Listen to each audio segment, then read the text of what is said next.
Sam Seder on the Majority Report. Emma Vigeland out today. Joining me now, Dana Fisher, Director of the Center for Environment, Community, and Equity, Professor at the School of International Service at American University, author of Saving Ourselves from Climate Shocks to Climate Action.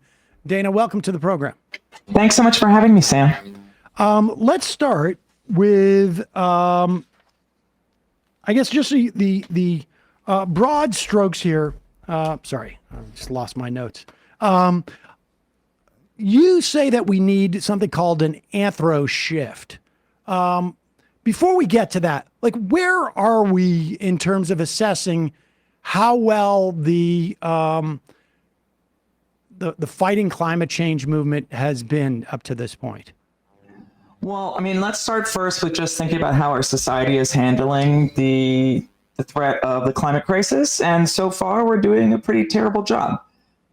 We are nowhere near where we need to be in terms of reducing contributions to, anthropomorphic global change in terms of thinking about emissions of greenhouse gases. I mean, greenhouse gases continue to go up at, with a slope that's very similar. You can kind of see it here. The slope continues at the same rate, even though places like the United States are using more and more clean energy. We're continuing to consume more.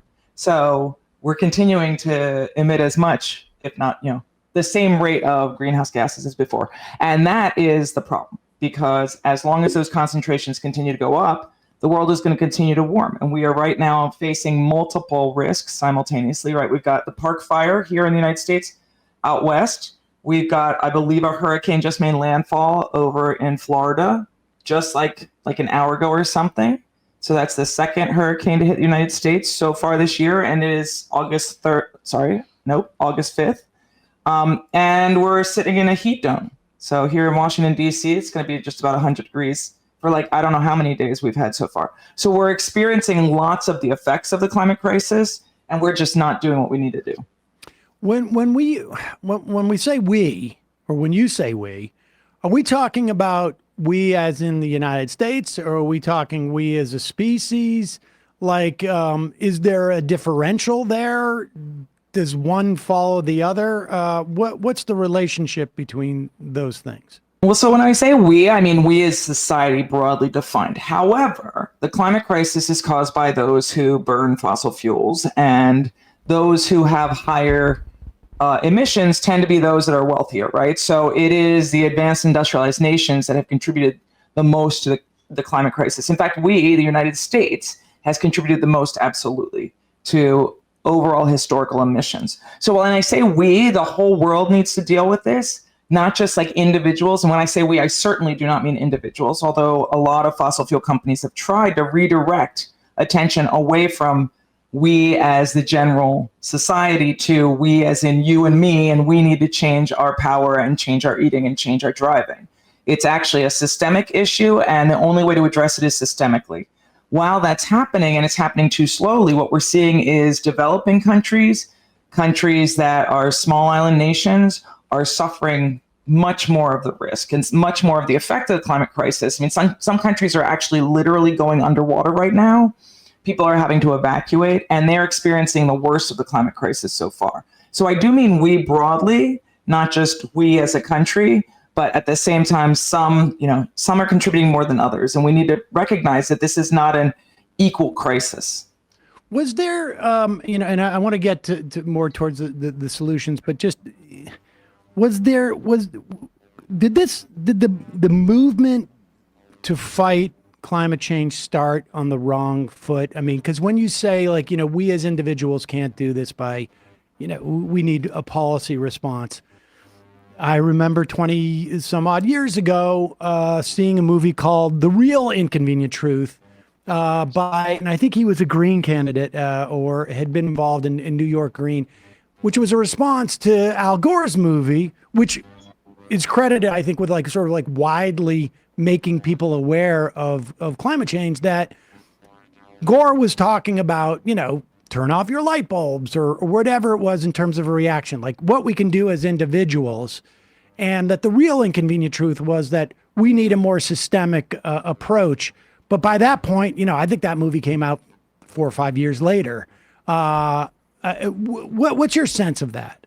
Well, let me just say, so I was involved in doing research on climate change way back then in ancient history, right? So Al Gore's Inconvenient Truth was actually building off of the work that he did, which was extremely foundational in terms of getting the world to agree to the Kyoto Protocol, which was a legally binding treaty that was written in Kyoto, was finalized in Kyoto in 1997, that if implemented, and the world had followed through on that, and that's mostly developing countries, developed countries, including the United States and Canada and Russia, et cetera, had followed through on their commitments, we would be in a completely different world. So the Inconvenient Truth was it wasn't just about putting on sweaters and turning down the thermostat. It was actually about the inconvenient truth of all the things that had to change in our world. And so while Gore did not really shine a light on the systemic changes that were needed, I don't think it's fair to say that he wasn't recognizing the way that this was a political issue, because I think that he probably did the most to try to do something about the issue, but it just didn't work out the way he planned. As we remember, 2000 election. And then George Bush, yes. And then George Bush came in and basically killed the Kyoto protocols for all intents and purposes, I guess. And so the Senate helped too. I would just say the Senate. Yes. Helped. Well, I mean, that was in the air, as it were. I just remember what was her name? Whitman, Christy Todd Whitman, telling me somewhere around 2010 that if liberals hadn't been so aggressive about climate change, maybe conservatives wouldn't deny that it was a problem. That's a weird statement, I would say, because anybody who's paid anybody who's paid any attention recognizes that conservatives who are, tend to be sympathetic to fossil fuel interests, or even in the pockets of fossil fuel interests, are going to always support fossil fuel interests. And the inconvenient truth, here it is actually that as long as we want to support fossil fuel expansion, we can never address the climate crisis adequately unless the silver bullet emerges that doesn't exist today that makes it possible to burn fossil fuels while not contributing to the climate crisis. So carbon capture and storage and something like that. If that ever were scalable, which it's not, perhaps we could continue the way we are now. But otherwise, we need systemic changes. With all that said about what Gore was able to do, and we can go over what the Biden administration, their report card, essentially. At the end of the day, you write that we can't rely on, Kamala Harris is not going to necessarily save us. Kamala Harris had a chance. I mean, she could have saved us. I mean, she has a history of running. When she ran in 2019, right? She actually said she was going to stop fracking in the United States. If she stopped fracking in the United States, that would be huge, because it would basically stop the natural gas boom that's happening in our country. It would substantially reduce our carbon footprint as a country, and it would put us on a completely different path. It would also infuriate a bunch of swing states and a bunch of red states. And she has said, I believe on the 28th of July, she said that she has stepped back from that position. So there are things that somebody in political power can do. It's just that it's about systemic change that's going to mean that political interests and capital interests, that is fossil fuel interests, which have privileged access to both natural resources but also political power in our country at this point, are going to be very unhappy with it. And nobody wants to, poke the bear if it were. But the problem is, if you're not going to poke the bear, lots of polar bears are going to drown, and a lot of people who live on the coast are also going to experience the climate crisis. And we're going to see it, these climate shocks that we're experiencing now are the least that we're going to ever experience in the rest of our lifetime, right? Because they're just going to get worse and worse and come more frequently, because that's the effect of, concentrations of greenhouse gases in the atmosphere. So in terms of moving forward, though, the fundamental thing that people have to understand is that the systemic problem we have, it's almost on twofold. We have a systemic political problem, and we have a systemic sort of like economic problem, both of which contribute to our inability, or both of which contribute to climate change, I guess, and to global warming. And we can't get to the second one unless we address the systemic political problem, the first one. So what's the best way to do that so- at this juncture too? I mean, they've had quite a run up in terms of like being able to figure this out. And we should say also, just in the context of the fracking, we are now the world's greatest producer of fossil fuel, I guess, broadly speaking. We export more natural gas and more oil now than any other country in the world. Has ever. Yeah. Has no, it I ever? don't know. No, not. I don't know if it's as ever, but at the moment, we are number one in the world in terms of exporting fossil fuels, which is coming under the most climate aggressive president we've ever had, right?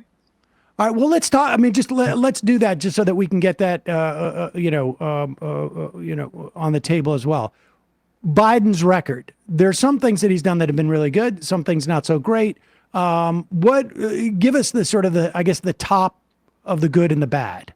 Well, the top of the good is that, I've for over 25 years, I've been studying climate policymaking in the United States. I've written a ton of papers about failed climate efforts, failed climate legislation. And this is the first time I ever got to publish one that was a success through the Inflation Reduction Act, which was not what Biden had wanted. Biden came in with the more aggressive Build Back Better Act. He couldn't get it through the Congress. So we have the Inflation Reduction Act, which is the most aggressive piece of climate legislation that's ever been passed. And it was thanks to President Biden.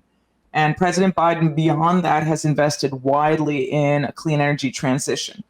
If we were not sitting, looking over the precipice of the climate crisis, this kind of incremental policymaking, if it had happened in 2000, we'd be golden, right? It's just we don't have time for it at this point. So I would just say that, Biden's done a lot, but it's just not enough given where we are. And the things that have gone poorly is that the Biden administration has continued to approve and expand fossil fuel consumption of fossil fuel infrastructure building, right? They approved the Willow Project. They allowed the deal, which granted the Inflation Reduction Act probably wouldn't have been passed if there hadn't been a deal with Senator Manchin, right, which basically tied clean energy expansion to fossil fuel expansion, right? So they go hand in hand. All of that, though, means that we have companies in the United States that are continuing to build out more infrastructure to extract more fossil fuels. And all of the science says that we need to have basically, flattened out our expansion or our consumption, and then we need to start going down on our consumption by 2030. And we're not, we're going up. We continue to go up, and we're sending it elsewhere. So even though in the United States we have more clean energy, we're continuing to extract more and send it all over the world to anybody who will buy it. First off, let me note that the idea that if something had been done 24 or 23 years earlier would have made such a dramatic difference really points out the rate in which we are sort of like the amount of time, how quickly we're running out of time. We are definitely running out of time. I mean, there's so many indications of that, and yet people aren't paying attention. Just put in context the pause on the liquid natural gas export facility. I spoke to Bill McKibben in February. I think it was just literally weeks before he was planning to go down and get arrested in protest of that facility, and we got the permitting pause. How important is it, and how durable is that pause?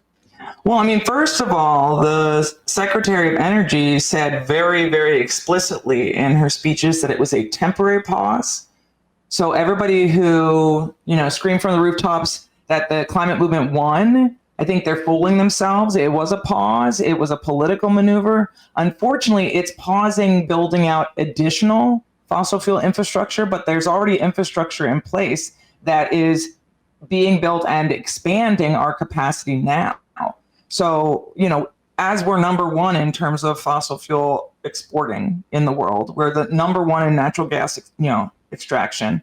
Do we really need to be more? I mean, that's an interesting question that I think it's worth asking. And certainly if you want to say that we want to celebrate a pause, it's just hard to celebrate that while we continue to extract so substantially.